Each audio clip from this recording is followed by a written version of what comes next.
오늘 요한계시록 21장입니다. 오늘 21장은 마지막 22장과 함께 천국에 대한 이야기가 기록이 되어 있죠. 아마 요한계시록의 가장 클라이막스, 하이라이트라고 하면 바로 21장과 22장일 것입니다. 여러분, 교회를 다니는 사람이건 다니지 않는 사람이건 가장 궁금한 게 뭡니까? 바로 이 천국과 지옥에 대한 이야기입니다. 왜냐, 이 천국과 지옥은 이 땅에 존재하지 않기 때문이죠. 그리고 생물학적인 몸으로는 갈 수 없고 볼 수 없는 것이 바로 이 천국과 지옥, 이 신비한 곳이기 때문입니다. 간혹 어떤 사람들은 나는 천국에 갔다 왔다, 또 지옥에 갔다 왔다 이렇게 간증하는 분들도 계십니다. 또는 무의식 중에 아니면 꿈에 천국에 갔다 왔다 이런 분들도 계십니다. 이것은 아주 지극히 개인적인 주관적인 경험이잖아요. 그럼에도 불구하고 사람들은 정말 갔다 왔어? 하면서 또 관심을 갖게 됩니다. 그만큼 이 천국과 지옥은 아주 신비로운 그런 이야기죠. 우리 그리스도인들에게 있어서 여러분, 이 천국과 지옥은 단순히 신비로운 곳으로만 끝나지 않습니다. 왜냐? 여러분, 구원의 궁극적인 종착역은 바로 이 천국과 지옥이기 때문에 그렇습니다. 분명히 이 요한계시록 하나님의 말씀에 이 천국과 지옥을 기록을 해 놓았어요. 그리고 오늘 함께 읽었던 그 내용 중에도 마지막 절에 뭐라고 했습니까? 마지막 27절이죠. 마지막 절에 보니까 오직 어린 양의 생명책에 기록된 자들만 들어간다 이렇게 나왔어요. 우리 앞에서 보았지만 그 어린 양의 생명책에 기록된 자가 누구입니까? 바로 저와 여러분인 줄로 믿습니다. 근데 우리가 지금 가야 할 곳이니까, 여러분, 내가 가야 할 곳이니까 어떻게 해요? 언젠가 가는데 그때 들어가지, 이게 아니라 내가 갈 곳이니까 알아야 되겠죠. 너무 감사한 것은 이 천국과 지옥에 대해서 세상에서는 어디에도 기록이 되어 있지 않지만 이 하나님의 생명책에, 이 성경책에 그 천국에 대한 기록을 기록해 놓으셨다 하는 것입니다. 그것이 얼마나 감사합니까? 오늘 말씀에도 보면 새하늘과 새 땅, 또 새 예루살렘, 여러 이런 표현들이 나왔는데 이게 다 한마디로 천국이다 이렇게 말할 수가 있습니다. 우리가 이 땅에 있을 동안 이 천국에 대해서 잘 알 수 없는 이유가 있어요. 그게 오늘 1절을 볼까요? 1절 이렇게 시작이 됩니다. 또 내가 새 하늘과 새 땅을 보니 처음 하늘과 처음 땅이 없어지고 바다도 다시 있지 않더라 그랬습니다. 지금 요한 사도가 새 하늘과 새 땅을 보고 있어요. 그런데 뭐라고 했습니까? 처음 하늘과 처음 땅이 없어졌다 그랬어요. 여기서 지금 처음 하늘과 처음 땅은 바로 하나님이 이 땅에 만드신 땅과 하늘을 말하겠죠. 우리가 지금 살고 있는 이 땅입니다. 그런데 그것이 지금 뭐라고요? 없어졌다 이렇게 지금 말을 하는 거예요. 그리고는 전혀 새로운 하늘과 땅이 지금 나옵니다. 이게 바로 천국인데, 지금 우리가 있는 곳은 처음 하늘과 처음 땅에 우리가 지금 살고 있는데 우리가 가야 할 곳은 새 하늘과 새 땅이에요. 그러니까 당연히 이 땅에 사는 사람들은 그 천국과 지옥을 알 수가 없는 것입니다. 그래서 사람들은 천국 얘기하면 무슨 그런 소설 같은 이야기를 해 이렇게 생각을 하는 것이죠. 왜? 한 번도 보지도 못하고 경험해 보지도 못하고 알 수도 없는 것이 바로 이 천국이기 때문에 이제 그런 것입니다. 말씀드린 것처럼 하나님께서 요한 사도를 통해서 그 천국의 모습을 우리에게 살짝 지금 보여주고 계신 거예요. 이것이 너무나 큰 은혜이고 여러분 복인 줄로 믿습니다. 과연 그 천국은 어떤 곳일까요? 오늘 1절에서부터 쭉 천국이 어떤 곳인지 쭉 설명해 줍니다. 혹시 집에 가셔서 그 유튜브로 이 드라마 바이블 한번 이렇게 들어보시면 좋을 것 같아요. 거기에 보면 오늘 이 말씀을 그림으로 이렇게 막 그려놨어요. 그래서 그냥 말씀으로 듣는 것도 잘 이해가 되지만 실제 눈으로 이렇게 이 말씀을 그려놓은 것을 보면 좀 더 잘 이해가 될 겁니다. 먼저 오늘 2절을 보겠습니다. 2절을 보니까 이렇게 시작되죠. 또 내가 보매 거룩한 성 새 예루살렘이 하나님께로부터 하늘에서 내려오니 그 준비한 것이 신부가 남편을 위하여 단장한 것 같더라. 그랬어요. 새 하늘과 새 땅 또 새 예루살렘 다 같은 의미입니다. 천국이라고 했죠. 근데 그곳은 어떤 곳인가 봤더니 신부가 남편을 위하여 단장한 것 같더라. 이렇게 지금 말했습니다. 하나의 비유인데요. 그 천국이 어떤 곳이냐? 신부가 남편을 위하여 단장한 것 같은. 여러분, 이 모습이 어떤 모습입니까? 가장 아름다운 모습이겠죠. 그래서 천국은 어떤 곳이냐? 이 땅에서 가장 우리가 행복하고 아름답고 좋은 곳이라고 생각하는 그 결혼할 때 신부가 남편을 서 예쁜 꽃단장을 하는 그 모습처럼 바로 천국은 그런 곳이다. 우리가 가야 할 천국, 바로 이렇게 아름답고 좋은 곳이기에 우리는 반드시 천국을 가야 할 줄로 믿습니다. 그렇다고 억지로 그래 지금 당장 가야지 이게 아니라 그럼 때가 되면 하나님께서 우리를 다 부르실 줄로 믿습니다. 아멘. 그리고 또 천국은 어떤 곳이라고 했습니까? 4절 봅니다. 모든 눈물을 그 눈에서 닦아주시니 그랬어요. 다시는 사망이 없고 애통하는 것이나 곡하는 것이나 아픈 것이 다시 있지 아니하리니 처음 것들이 다 지나갔음이로라. 천국은 어떤 곳이냐? 눈물을 닦아준다고 하니까 슬픔이 없는 곳인 것이죠. 이 땅에 살면서 당한 모든 성도의 서러움, 괴로움, 또 힘든 것들을 다 위로해 주시는 곳이 바로 천국입니다. 우리가 앞에서 계속 읽었는데 마지막 때 사단 마귀가 어떻게 합니까? 발악을 한다고 했잖아요. 그러나 궁극적으로 사단 마귀는 다 멸망을 당하고 우리 성도들은 승리를 합니다. 그러나 여러분 거기서 끝나지 않고 우리가 천국에 갔을 때 어떻게 하신다고요? 우리를 다 위로해 주시고 눈물을 닦아 주시고 다시는 힘들지 않고 애통하지 않고 곡하지 않도록 우리의 슬픔을 다 사라지게 하시는 그곳이 바로 천국입니다.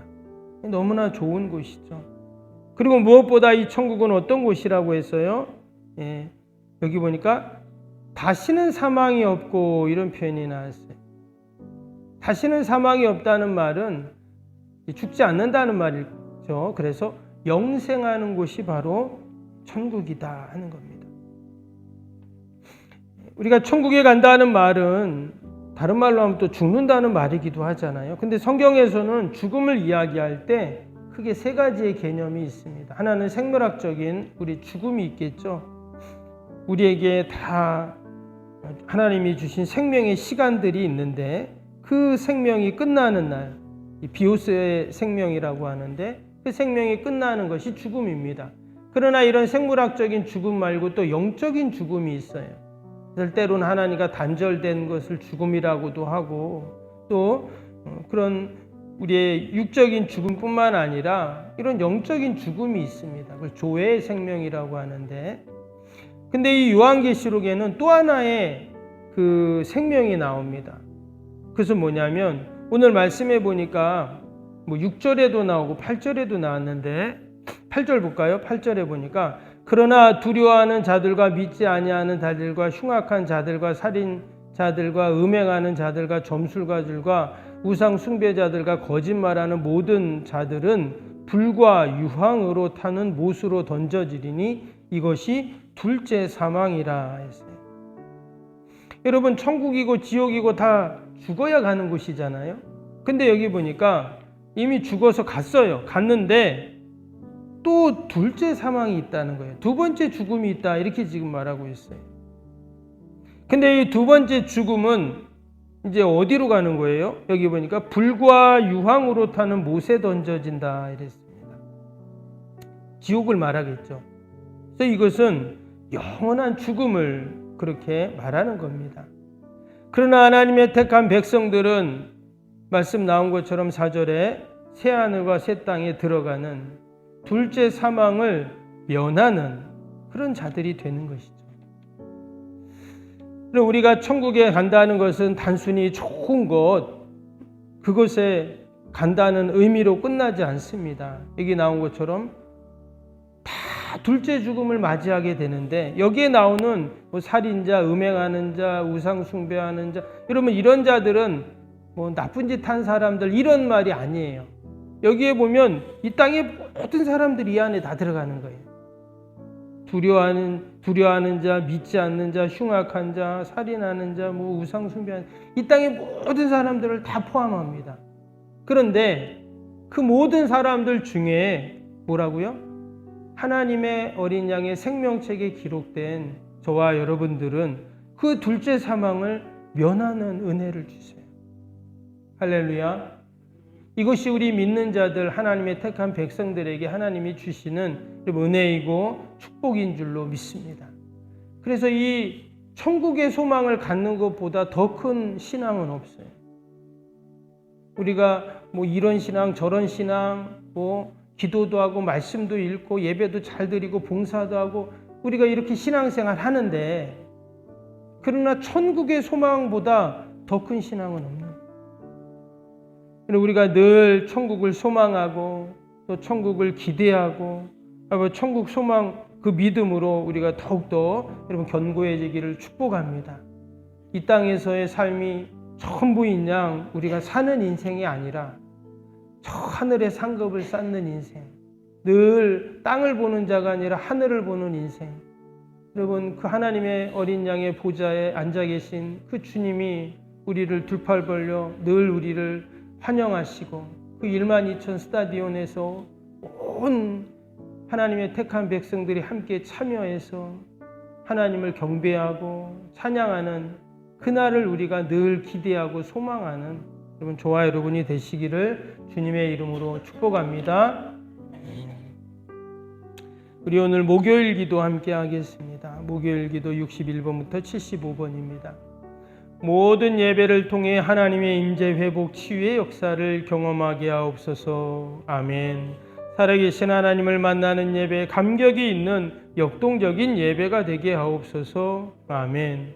온 성도들이 예배를 사모하게 하시고 저한 곳에서 예배자가 되게 하옵소서. 아멘. 성도들 간의 친밀한 교제를 통해 치유와 회복의 역사가 일어나게 하옵소서. 아멘. 한 사람도 소외됨이 없이 모든 성도들이 풍성한 사랑을 경험하게 하옵소서. 아멘. 선교와 구제, 섬김의 역사가 역동적인 예수 생명의 교회가 되게 하옵소서. 아멘. 새가족 모임 구역 선교회를 통해 새가족들이 교회에 잘 정착하게 하옵소서. 아멘. 올해도 구역 모임, 부서 모임, 남녀 선교회 모임이 잘 이루어지게 하옵소서. 아멘. 교회학교가 더욱 부흥하고 청년 모임이 활성화되게 하옵소서. 아멘. 성도들이 직분과 은사를 따라 1인 1사역을 실천하며 교회를 섬기게 하옵소서. 아멘. 모든 성도들이 예수님의 섬김과 헌신의 마음을 품고 신실하게 행하게 하옵소서. 아멘. 성도들의 다양한 은사와 잠재력이 섬김의 장으로 잘 연결되어 섬기게 하옵소서. 아멘. 성도들이 영혼군에 대한 마음을 품고 전도 대상자들 위해 기도하게 하옵소서. 아멘. 모든 성도들이 복음의 가치를 알고 복음의 씨앗을 뿌리는 삶을 살게 하옵소서. 아멘. 매주 새가족이 등록하게 하시고 교회에 믿음의 뿌리를 잘 내리게 하옵소서. 아멘. 예수님의 이름으로 기도합니다. 아멘. 사랑과 은혜가 충만하신 하나님 아버지, 우리가 이 요한계시록을 읽어가며 이제 마지막 장으로 가고 있습니다. 하나님, 우리의 신앙과 믿음이 늘 천국을 향한 신앙과 믿음이게 하여 주시옵소서. 그래서 이 땅에서 때로 힘들고 어렵고 아버지 그런 일들도 있지만, 그러나 우리가 언젠가는 저 하나님의 나라 천국에 들어감을 잊지 않게 하시고, 마치 신부가 남편을 위하여 단장한 것 같은 곳, 아버지 너무나 아름다운 곳, 슬픔이 없는 곳, 영원한 생명이 있는 그 천국에서 영생복락 누릴 그 기대와 믿음과 소망을 늘 갖는 저희들이 되게 하여 주옵소서. 하나님, 귀한 새벽에도 우리나라 민족과 교회와 이웃과 사랑하는 자녀들 하나님 다 올려드립니다. 우리가 기도 사명 감당할 수 있도록 늘 건강 주시고 믿음의 믿음을 더하여 주시옵소서. 오늘도 우리 연약한 육신 또 병사 있는 환우들, 우리 연로하신 어르신들 늘 강건하게 하여 주시고 건강 때문에 염려 근심하지 않게 하여 주옵소서. 오늘도 기도 외에는 이런 유가 날 수 없다 하셨사오니 믿음으로 기도하며 간구할 때 하나님 다 들으시고 응답하여 주시옵소서. 예수님의 이름으로 기도하옵나이다. 아멘. 하늘에 계신 우리 아버지, 아버지의 이름을 거룩하게 하시며 아버지의 나라가 오게 하시며 아버지의 뜻이 하늘에서와 같이 땅에서도 이루어지게 하소서. 오늘 우리에게 일용할 양식을 주시고 우리가 우리에게 잘못한 사람을 용서하여 준 것 같이 우리 죄를 용서하여 주시고 우리를 시험에 빠지지 않게 하시고 악에서 구하소서. 나라와 권능과 영광이 영원히 아버지의 것이